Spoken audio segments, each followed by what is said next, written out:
Visit us at Eduvvo. Thank you for calling Eduvvo.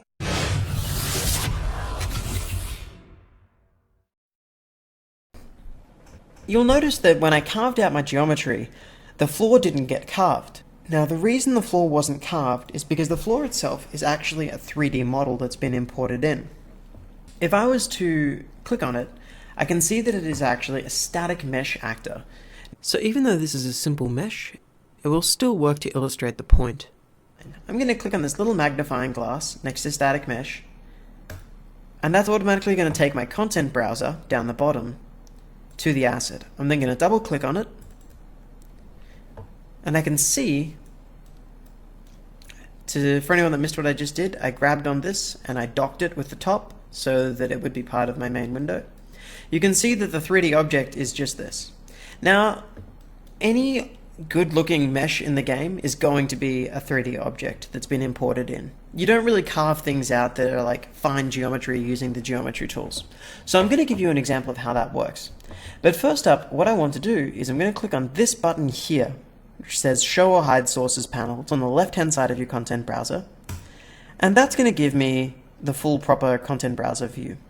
So what I'm going to do is I'm going to go Content, ArcViz, Mesh, and I can see within this mesh folder we have a bunch of different static meshes.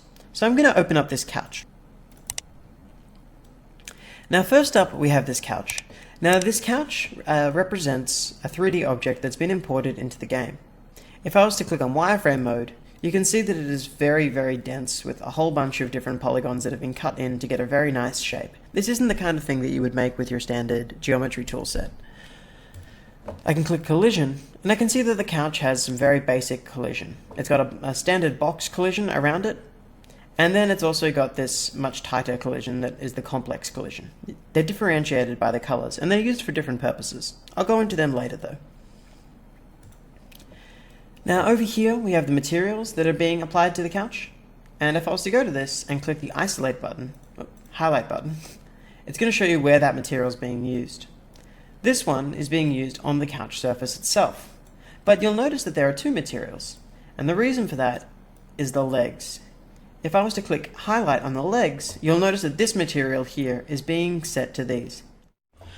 So I can hear some of you asking, what is a material? And the best way for me to describe that is actually with a different asset. I'm going to close down my couch, and I'm going to open up this asset called mug. Now when I do so, you'll see that we're greeted with a rather conventional 3D mug. Now the reason I wanted you to look at this is, first off, if I was to get this asset's material, up on the top right it says m_mug, and I was to click this magnifying glass, it would open it in my content browser. So I'm going to go back to here, and in my content browser I can see that m_mug has been selected. Now I'm going to double click on that, and what we're greeted with is this, which is our first material. Now essentially a material is a shader. So a material is what you use to wrap textures around a 3D object. If you imagine any object that you get, remember that when you color it, it essentially has to be colored using a texture of some sort, so a two-dimensional image. So you have to wrap this two-dimensional image around a three-dimensional image, and we use shaders to do that. And not only are they used to apply the textures themselves, but they're also used to then add other settings. Now a good example in this case is if I zoom in here, we can see that we have our Epic Games mug. Now if I was to get this, I can see that over here we have a logo for Epic Games, which is interacting with some other nodes and eventually runs into this base color. Now I'm not going to go into the material editor too much here, but I will show you some of the changes that I'm referring to. If I click on mug color, so if I was to change this to, let's just say as an example, a orange, and I was to set this alpha value to 1, we're now going to get a mug that looks like this. So this is the way that you can create one 3D asset and one simple texture, but use various parameters to change how things look. Now I'm very briefly going to go into what we're seeing here, but I'm going to cover this more in depth at another stage. Essentially what we have here is a texture sample that if I was to right click on and hit start previewing, the editor will now show me what it looks like just with this node being calculated. And you can see that it is white with an Epic Games logo. Now, this texture, if I was to open it within Unreal, looks like this. I'm sure you can see that something's missing. And the reason is that colors in Unreal, or textures, aren't stored as just red, green, and blue like they would be in a conventional like image of something. They also store what's called an alpha layer, which is actually typically used to store the opacity of something, so how transparent it is. If I get rid of the opacity layer, you can now see that the logo is here. Now what this means is that if I was to just look at the alpha channel, I would get this. And what this essentially is a nice outline of where the logo is meant to go. Now I'm going to go back to the material, and you can see here that we have red, green, blue, and then there's this little gray one down the bottom. Now what this means is that on a texture sample, the white pin represents red, green, and blue.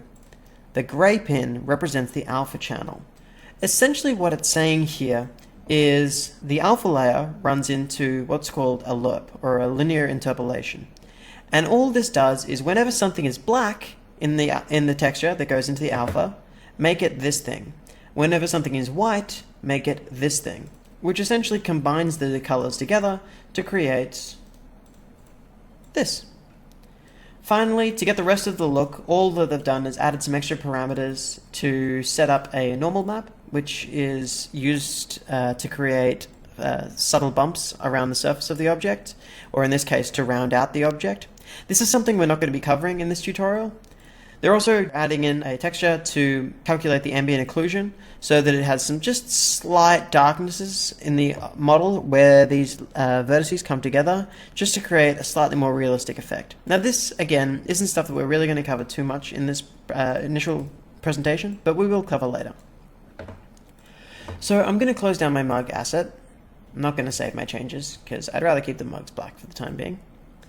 And I think it's about time for us to start looking at creating our first map. If you are looking for teaching stuff, education stuff, programming series, application, and Android development, coding skills, marketing skills, presentation skill, paid courses for free are available. Thank you for calling Eduvvo.